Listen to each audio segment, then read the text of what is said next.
ನಮಸ್ಕಾರ ವೀಕ್ಷಕರೇ, ನಾನು ರಾಕೇಶ್ ಆರುಂಡಿ. ಸರಳ ವ್ಯಕ್ತಿತ್ವದ ಸರಸ್ವತಿ ಅಂದರೆ ಅದು ಅಪರ್ಣ. ಸುಸ್ಪಷ್ಟ ಕನ್ನಡದ ಮೂಲಕ ಮನೆಮಾತಾಗಿದ್ದ ಅಪರ್ಣ ಅವರ ಖಾಸಗಿ ಜೀವನವನ್ನು ವಿಜೃಂಭಿಸುವ ಸಮಯ ಇದಲ್ಲ. ಆದರೂ ಆಕೆ ಕಷ್ಟಗಳ ಸಂಕೋಲೆಗಳನ್ನು ಮೆಟ್ಟಿ ನಿಂತು ಬದುಕು ನಡೆಸಿದವರು.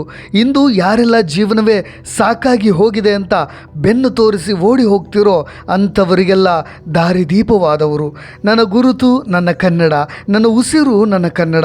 ನಾನು ಉಸಿರು ಚೆಲ್ಲುವವರೆಗೂ ನನ್ನ ನಾಲಿಗೆಯಿಂದ ಹಾಲ್ನೊರೆಯಂತೆ ಕನ್ನಡದ ಅಕ್ಷರಗಳೇ ಹೊರಡಲಿವೆ ಅಂತ ಅಂದವರು. ಅಪರ್ಣ ಅಂದರೆ ಕೆಲವರಿಗೆ ಕೇವಲ ನಿರೂಪಕಿ, ಸಹ ಕಲಾವಿದೆ ಅಂತ ಕಾಣಿಸ್ತಾರೆ, ಅಥವಾ ನಾಗರಾಜ್ ವಸ್ತಾರೆ ಅವರ ಪತ್ನಿ ಎನ್ನಿಸಬಹುದು. ಆದರೆ ಆಕೆ ಜೀವಂತ ಶಕ್ತಿಯಾಗಿ ಬಾಳದವರು. ಫಿನಿಕ್ಸ್ ಅಕ್ಕಿಯಂತೆ ಸವಾಲುಗಳಿಗೆ ತನ್ನ ಎದೆಯನ್ನು ಕೊಟ್ಟು ಎದ್ದು ಬಂದವರು. ಸಾಂಸಾರಿಕ ಜೀವನದಲ್ಲಿ ಕಹಿ ಉಂಡ್ರೂ ಕೂಡ ಹೊಸ ಬದುಕಿಗಾಗಿ ಅಂಬಲಿಸಿದವರು. ಬದುಕು ಕ್ಷಣಿಕ, ನಗುತ್ತಾ ಬಾಳು ಅನ್ನೋ ಸಂದೇಶ ಕೊಟ್ಟವರು. ಸಾವಿನ ಜೊತೆ ಸೆಣಸಾಡಿದ ಗಟ್ಟಿಗಿತ್ತಿ ಅಂತಲೇ ಹೇಳಬಹುದು.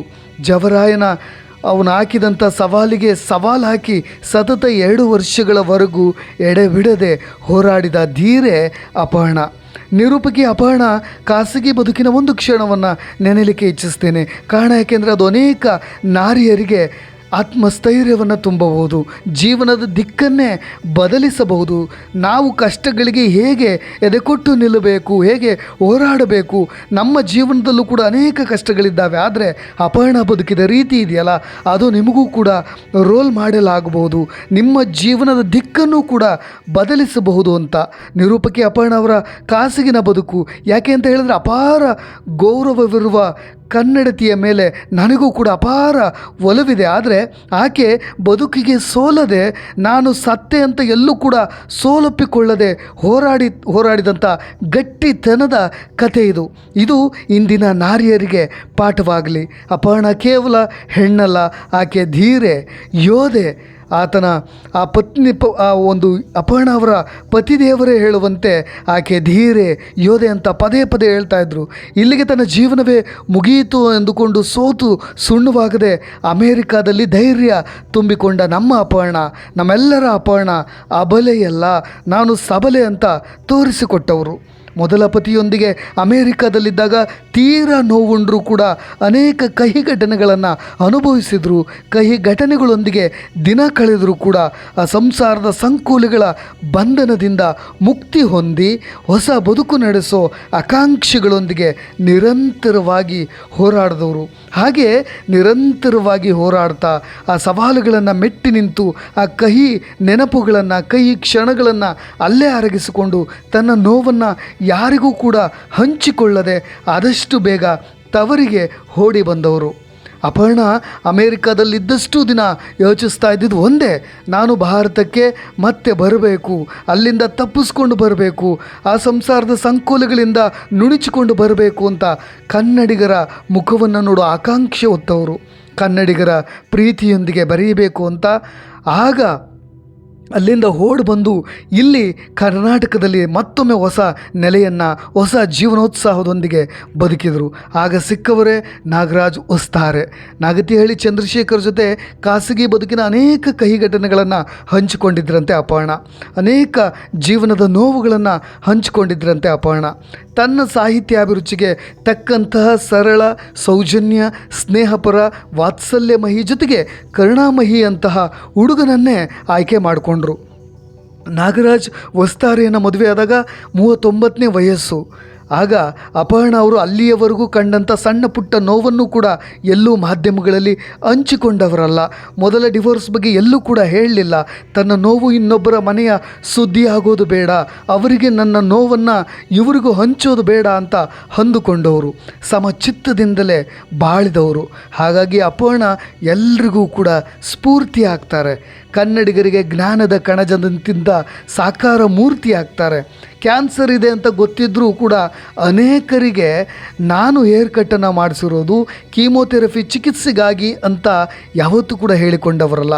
ಆಪ್ತರಿಗೆ, ಸ್ನೇಹಿತರಿಗೆ, ಬಂಧು ಬಳಗದವರಿಗೆ ಮುಚ್ಚಿಟ್ಟು ತಲೆ ಡ್ಯಾಂಡ್ರಫ್ ಆಗಿದೆ ಅಂತ ಹೇಳಿ ಸುಳ್ಳು ಸುದ್ದಿಯನ್ನು ಹೇಳಿ ಮರೆಮಾಚಿದವರು. ಯಾವಾಗಲೂ ನಗುತ್ತಾ ಇರ್ತಾಯಿದ್ರು. ಅವರು ಮುಂದೆ ತನ್ನ ನೋವನ್ನು ಕಾಣಿಸದೆ ತನ್ನ ಮುಖದ ಮೇಲಿನ ಈ ಒಂದು ಶ್ವಾಸಕೋಶದ ಕ್ಯಾನ್ಸರ್ನ ಕಾಯಿಲೆಯ ನೆರೆಗಳು ಕಾಣಿಸದೆ ಮರೆಮಾಚಿ ಮುಖದಲ್ಲಿ ತನ್ನ ತೇಜಸ್ಸನ್ನು ಹೊಮ್ಮಿಸ್ತಾ ಇದ್ದಂಥ ಒಬ್ಬ ನಟಿ ಅಂತಲೇ ಹೇಳ್ಬೋದು.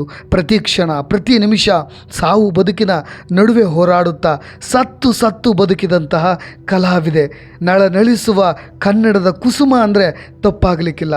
ಅದಕ್ಕೆ ನಾನು ಆರಂಭದಲ್ಲೇ ಹೇಳಿದೆ, ಅವರ ಮೊದಲಿನ ಬದುಕು ಹೇಗಿತ್ತು, ಅದಾದ ಮೇಲೆ ಕಂಡಂಥ ಬದುಕು, ಟ್ರಾನ್ಸ್ಫಾರ್ಮೇಷನ್, ಹೀಗೆ ಮನುಷ್ಯ ಬದುಕಬೇಕಾಗಿರೋ ರೀತಿ, ಎಲ್ಲ ಕಹಿ ನೆನಪುಗಳನ್ನು ಮರೆಮಾಚಿ ಅವುಗಳಿಂದ ಎದ್ದು ಬಂದು ಫಿನಿಕ್ಸ್ ಅಕ್ಕಿಯಂತೆ ಒಂದು ಹೊಸ ಬದುಕನ್ನು ಕಟ್ಕೊಳ್ತೇವಲ್ಲ, ಅದು ರಿಯಲ್ ಲೈಫ್. ಅದಕ್ಕೆ ಅಪರ್ಣ ಅವರು ಯಾವಾಗಲೂ ಕೂಡ ನಮಗೆ ರಿಯಲ್ ಹೀರೋ ಹಾಗೆ ಕಾಣಿಸ್ತಾರೆ. ಅವರು ಅದಾದ ನಂತರ ಕ್ಯಾನ್ಸರ್ ಕಾಯಿಲೆಯಿಂದ ಬಳಲ್ತಾ ಇದ್ದೀನಿ ಅಂತ ಗೊತ್ತಾದರೂ ಕೂಡ ಅವರು ಬದುಕಿದ ರೀತಿ ಇದೆಯಲ್ಲ, ಕೇವಲ 6 ತಿಂಗಳಿಗೆ ಲಿಮಿಟ್ ಕೊಟ್ಟಿದ್ದಂಥ, ಗಡಿಯನ್ನು ಕೊಟ್ಟಿದ್ದಂಥ ಡಾಕ್ಟರ್ಗೆ ಪವಾಡ ರೀತಿಯಂತೆ, ಪವಾಡ ಸದೃಶವೆಂಬಂತೆ ಪುಟಿದು ಬರುವ ರೀತಿಯಾಗಿ ವೈದ್ಯ ಲೋಕಕ್ಕೆ ಅಚ್ಚರಿ ಎಂಬಂತೆ ಬದುಕಿ ತೋರಿಸ್ಬಿಟ್ರಲ್ಲ.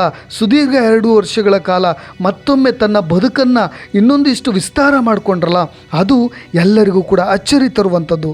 ಅದಕ್ಕೋಸ್ಕರವೇ ಪ್ರತಿ ಕ್ಷಣವೂ ಪ್ರತಿ ನಿಮಿಷವೂ ಜೀವನೋತ್ಸಾಹದಿಂದ, ಅದೇ ಚೈತನ್ಯದೊಂದಿಗೆ, ಅದೇ ಅತ್ಯುತ್ಸಾಹದೊಂದಿಗೆ ಬದುಕುವ ರೀತಿಯೊಂದಿಗೆ ಎಲ್ಲರಿಗೂ ಮಾದರಿ ಆಗ್ತಾರೆ. ಅದಕ್ಕೆ ಆರಂಭದಲ್ಲಿ ಹೇಳಿದ್ದು, ಅಪರ್ಣ ಬದುಕು ಎಲ್ಲ ಹೆಣ್ಣು ಮಕ್ಕಳಿಗೂ ಒಂದು ಆತ್ಮಸ್ಥೈರ್ಯವನ್ನು ತುಂಬಬಲ್ಲದು, ಜೀವನದ ದಿಕ್ಕನ್ನು ಬದಲಿಸಬಲ್ಲದು, ಅಪರ್ಣ ಬದುಕಿದ ರೀತಿಯೇ ನಮಗೆ ಪಾಠವಾಗಬಲ್ಲದು ಅಂತ.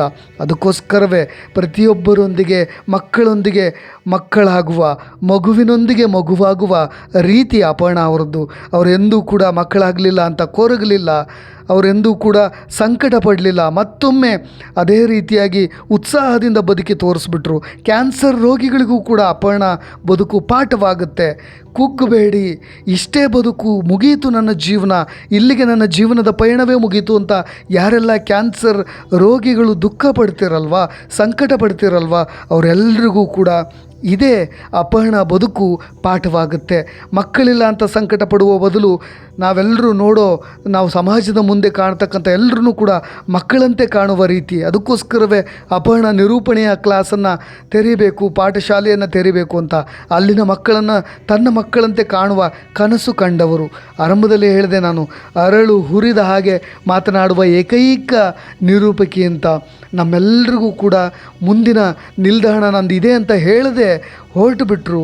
ಬದುಕನ್ನು ನಾವೆಲ್ಲರೂ ದೂರ್ತೀವಿ, ಬದುಕನ್ನು ನಾವೆಲ್ಲರೂ ಕೂಡ ವ್ಯಂಗ್ಯ ಆಡ್ತೀವಿ. ಆದರೆ ಇವರು ಬದುಕನ್ನೇ ತನ್ನ ಒಂದು ಶಕ್ತಿಯಾಗಿ ಬಳಸ್ಕೊಂಡು ಮತ್ತೊಮ್ಮೆ ಎಲ್ರಿಗೂ ಕೂಡ ಪಾಠವಾಗ್ತಾ ಬಂದವರು.